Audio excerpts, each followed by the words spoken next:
ಒಂದು ಮಾದರಿ ಕೊಟ್ಟದ ಮಾಡ್ರಿ, ಒಂದು ಸೇಮ್ ಅದ, ಒಂದು ಸ್ವಲ್ಪ ವಿಚಾರ ಮಾಡಿ ಮಾಡ್ತಕ್ಕಂಥ ಗಣಿತಗೊಳವ ಒಂದು ಸ್ವಲ್ಪ ಕೇರ್ಫುಲಿಯಾಗಿ ಮಾಡಿರಿ.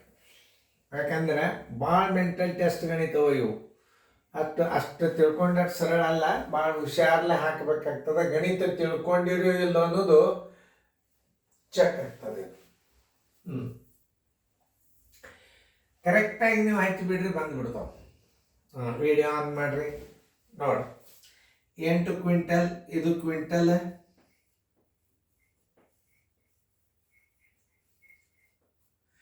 ಕಿಗ್ರಾಮ್, ಇದು ಗ್ರಾಮ್.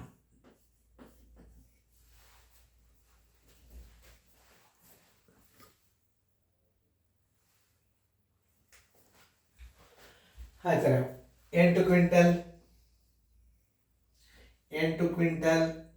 25 ಕಿಗ್ರಾಮ್, gram 400 gram into 5.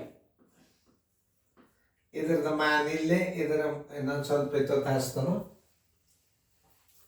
ಎಲ್ಲದಕ್ಕೂ ಬಂತಿದ್ದು ಇಂಟು 5 ಹಿಂಗೆ ಹಚ್ಕೊಂಡ್ಬಿಟ್ಟು ಎಲ್ಲದಕ್ಕೂ ಬಂತಿದ್ದು ನೋಡಿ. 8 5 40 ಕ್ವಿಂಟಲ್, 40 ಕ್ವಿಂಟಲ್, 25 125 ಕಿಗ್ರಾಮ್, 4 5 2000 ಗ್ರಾಮ್ ನೋಡಿ. ಈಗ ನಿಮ್ಗೆ ಗೊತ್ತಾಯ್ತು. ಈಗ ಇದನ್ನು ಕರೆಕ್ಟ್ ಮಾಡ್ಕೊಂಡ್ಬಿಟ್ರೆ ಉತ್ತರ ತಾನೇ ಬಂದ್ಬಿಡ್ತದೆ. ಇದು 125 ಅಂದ್ರೆ ಇದರ 100 ಕಿಲೋ ತೆಗೆದ್ರಿ ಅಂದ್ರೆ 1 ಕ್ವಿಂಟಲ್ ಆಗ್ತದೆ ನೋಡ್ರಿ. ನೀವು ಮೊದಲು ಇದನ್ನು 2000 ಗ್ರಾಮ್ ತೆಗೆದ್ರಿ ಅಂತಂದ್ರೆ 2 ಕಿಲೋಗ್ರಾಮ್ ಇದರಾಗ ಕೂಡಿಸೋಬೇಕು. ಇದ್ರಾಗ 2000 ಗ್ರಾಮ್ ಮೈನಸ್ ಮಾಡಿದ್ರಿ ಅಂದ್ರೆ ಏನು ಮಾಡ್ಬೇಕು, ಇಲ್ಲಿ 2000 ಗ್ರಾಮ್ ಅಂದ್ರೆ ಬರೋಬ್ಬರಿ ಏನು 2 kg ಆಯ್ತು, 2 kg. ಆಮೇಲೆ ಇದು ನೋಡಿ, ಇದು ಎಷ್ಟಾಯ್ತು, 127 kg ಆಯ್ತು. ಇದರ ಅಂದ್ರೆ ನೀವು 100 ತೆಗಿಬೇಕು ಅಂದ್ರೆ ಏನಾಗ್ತದೆ, 1 ಕ್ವಿಂಟಲ್ ಆಗ್ತದೆ. ಇದು 27 ಕಿಗ್ರಾಮ್ ಆಯ್ತು, ಇದು 27 ಕಿಗ್ರಾಮ್. ಇದ್ರಾಗ 1 ಕ್ವಿಂಟಲ್ ಕೂಡಿಸ್ರಿ, 41 ಕ್ವಿಂಟಲ್ ಆಯ್ತು. 41 ಕ್ವಿಂಟಲ್ 27 ಕಿಗ್ರಾಮ್ ಅಂತ ಎಲ್ಲದ ಅದು ಉತ್ತರ ಕರೆಕ್ಟ್. 41 ಕ್ವಿಂಟಲ್ ಇದು ಹೋಯ್ತಿದು ಮೈನಸ್ ಮಾಡಿರಿ, 2 kg ಇದ್ರಾಗ ಕೂಡಿಸ್ಕೊಂಡ್ರಿ, 127 kg ಆಯ್ತು. 100 ಕಳೆದ್ರೆ 100 ಕಿಲೋ ಅಂದ್ರೆ 1 ಕ್ವಿಂಟಲ್. ಇದ್ರಾಗ ಕೂಡಿಸಿದ್ರಿ ನೀವು, ಇದ್ರಾಗ ಮೈನಸ್ ಮಾಡಿದ್ರೆ 100 ಕಿಲೋ ತೆಗೆದ್ರೆ 1 ಕ್ವಿಂಟಲ್ ಆಯ್ತು. ಉತ್ತರ ಎಷ್ಟು, 41 ಕ್ವಿಂಟಲ್. 41 ಕ್ವಿಂಟಲ್ 41 ಕ್ವಿಂಟಲ್ ಎಷ್ಟು, 27 ಕಿಗ್ರಾಮ್. ಎಲ್ಲದ ಅದು ಉತ್ತರ ಕರೆಕ್ಟ್ ನೋಡ್ರಿ. ಎಲ್ಲದ ಹುಡ್ಕ್ಯಾಡ್ರಿ, 41 ಕ್ವಿಂಟಲ್ 27 ಕಿಗ್ರಾಮ್ ಎಲ್ಲದ ಅಂದ್ರೆ ಉತ್ತರ ಸಂಖ್ಯೆ ಡಿ ನೋಡಿ. ಓಕೆ, ಅಲ್ಲಿ ನೋಡ್ರಿ, ಅದನ್ನ ಮಾನಗಳನ್ನು ಭಾಳ ಹುಷಾರಲ್ಲೇ ಕೂಡಿಸ್ಬೇಕು ನೋಡೋದು. ಯಾಕಂದ್ರೆ ಒಂದು ಮಾದರಿ ಕೊಟ್ಟನ್ನ ಅದನ್ನು ನೀವು ಮಾಡ್ರಿ, ಮಾಡಿದಿಂದ ಭಾಳ ಸರಳ ಆಗ್ತದ. ಈ ಕ್ವಿಂಟಲ ಕಿಲೋಗ್ರಾಮ ಹಿಂಗೆ ಗುಣಾಕಾರ ಮಾಡಿದ್ರೆ ನಮ್ಮ ಜಾಗ ಉಳಿತದ ಅಂತ ಹಿಂಗೆ ಮಾಡೀನಿ. ಇದು ಒಂದು ಪದ್ಧತಿ ಕಲಿಬೇಕು ನೀವು. ಹಾಂ, ಅದು ನೋಡ್ರಿ, 2 ಕಿಗ್ರಾಮ್ 25 ಗ್ರಾಮ್, 2 ಕಿಗ್ರಾಮ್ ಎಷ್ಟು, 25 ಗ್ರಾಮ್, 0.25.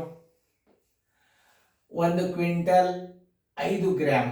1 ಕ್ವಿಂಟಲ್ ಅಂದ್ರೆ 100 ಹಚ್ಕೋರಿ, 100 ಕಿಗ್ರಾಮ್, 100 ಕಿಗ್ರಾಮ್ 5 ಗ್ರಾಮ್. 1 quintal 100 gram. ಈಗ 0.5 ಕಿಗ್ರಾಮ್, 0.5 ಕಿಗ್ರಾಮ್ ಅಂದ್ರೆ ಏನಾಯ್ತು, 500 ಗ್ರಾಮ್ ಆಯ್ತು. ಇದನ್ನು ಕೂಡಿಸ್ರಿ, ಕೂಡಿಸಿದಾಗ ಏನಾಗ್ತದೆ, 5 5 10, ಇದೊಂದು 3, ಆಮೇಲೆ 5ಕ್ಕೆ 5, ಬಿಂದುಕ್ಕೆ ಬಿಂದು, 2ಕ್ಕೆ 2, 102 ಕಿಲೋ. 1 quintal 2 ಕಿಗ್ರಾಮ್ 53 gram. ನೋ ನೋಡ್ರಿ ಹೆಂಗದ. ಈಗ ಇದನ್ನ ಹೆಂಗ ಹಚ್ಚಾರ ಅನ್ನೋದು ನೀವು ತಿಳ್ಕೊರಿ. ಒಂದೇದು ಉತ್ತರ ಅಂತೂ 102 ಕಿಲೋ ತೋರಿಸೋದಿಲ್ಲ. ಇದು ರಾಂಗ್.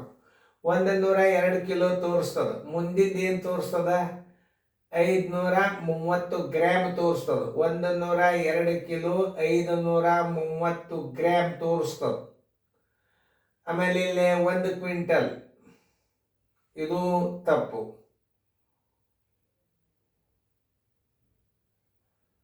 1 ಕ್ವಿಂಟಲ್ 2 kg 500, ಇದು ಕಿಲೋಗ್ರಾಮ್ ಹಾಕ್ಯಾನ. ಇಲ್ಲಿ ದಶಮಾಂಶ ಕೊಡಬೇಕಾಗಿತ್ತು. ಇಲ್ಲಿ ಈಗ 1 ಕ್ವಿಂಟಲ್ 2 ಕಿಗ್ರಾಮ್, 1 ಕ್ವಿಂಟಲ್ 2 ಕಿಗ್ರಾಮ್ 0.53 530 ಗ್ರಾಮ್. ಇದು ಯೋಗ್ಯವಾದದ್ದು. 0.53 ರಾಂಗ್ ಆಗ್ತದೆ ಗ್ರಾಮ್ದಾಗ. ಅಲ್ಲಿ ಕಿಗ್ರಾಮ್ ಬರಿಬೇಕಾಗ್ತದೆ. ಆದ್ದರಿಂದ ಉತ್ತರ ಯಾವ್ದಾಗ್ತದೆ ಅಂದ್ರೆ 102 ಕಿಗ್ರಾಮ್, 102 ಕಿಲೋಗ್ರಾಮ್ 530 ಗ್ರಾಮ್ ಯೋಗ್ಯವಾದದ್ದು. ಇದನ್ನು ದಶಮಾಂಶ ತೆಗಿಬೇಕು. 102 ಕಿಲೋಗ್ರಾಮ್, 102 ಕಿಗ್ರಾಮ್ 500 ಎಷ್ಟು 530 ಗ್ರಾಮ್ ಸಪ್ರೇಟ್ ಮಾಡ್ಯಾನ ನಾವು. ಅಂದ್ರೆ ಇದೇ ಉತ್ತರ ಕರೆಕ್ಟ್. ಉತ್ತರ ಸಂಖ್ಯೆ 1 ಬಿ. ಇದು ಯೋಗ್ಯವಾದದ್ದು. ಇದು 102 ದಶಮಾಂಶ ತೆಗೆದು ಬರ್ದಾನ.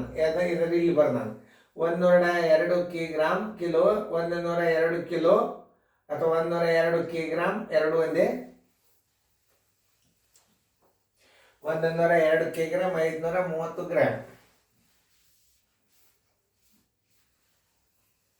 102 ಕಿಲೋ, ಕಿಲೋ ಅಂದ್ರೆ ಕೂಡಿಸಿದಂಗೆ.